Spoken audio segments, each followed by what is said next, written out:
നാളെ നമ്മുടെ മുൻ മുഖ്യമന്ത്രി ഉമ്മൻചാണ്ടിയുടെ രണ്ടാം ചരമവാർഷികമാണ്. അപ്പോൾ അദ്ദേഹത്തിൻ്റെ ഭരണവും ഇപ്പോഴത്തെ പിണറായി വിജയൻ സർക്കാരിൻ്റെ ഭരണവും തമ്മിൽ താരതമ്യപ്പെടുത്തുമ്പോൾ നിങ്ങൾക്ക് എന്താണ് പറയാനുള്ളത്? ഉമ്മൻചാണ്ടി സാർ ഒത്തിരി നല്ല നല്ല കാര്യങ്ങൾ ചെയ്തിട്ടുണ്ട്.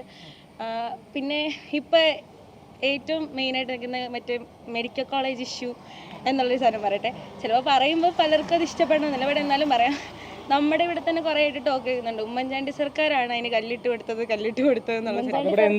എന്ത് ഒരു പദ്ധതി വന്നാലും അങ്ങനെയാണല്ലോ. ഇപ്പൊ വിഴിഞ്ഞത്ത് വന്നപ്പോഴും അങ്ങനെയാണ്. സർക്കാർ കല്ലിട്ട് കൊടുത്തതേ ഉള്ളൂ, അതിന്റെ ബാക്കിയുള്ള പണികളും കാര്യങ്ങളൊക്കെ ആരാ തീർത്തത്? ഇത്രയും കാലത്തെ ഒരു ചരിത്രം പരിശോധിക്കുകയാണെങ്കിൽ ഒരു നല്ല ജനസേവകൻ എന്ന് പറഞ്ഞൊരു നേതാവ് അങ്ങനെ ആൾ ഉണ്ടെങ്കിൽ അത് ആരാണെന്ന് നിങ്ങൾക്ക് തോന്നാറോ? ഉമ്മൻചാണ്ടി സാർ. നാളെ അദ്ദേഹത്തിന്റെ രണ്ടാം ചരമവാർഷികമാണ്. അപ്പൊ അതിനോട് എന്തെങ്കിലും പറയാനുള്ളത്? അതൊരു തീരാത്ത നഷ്ടമായിരുന്നു.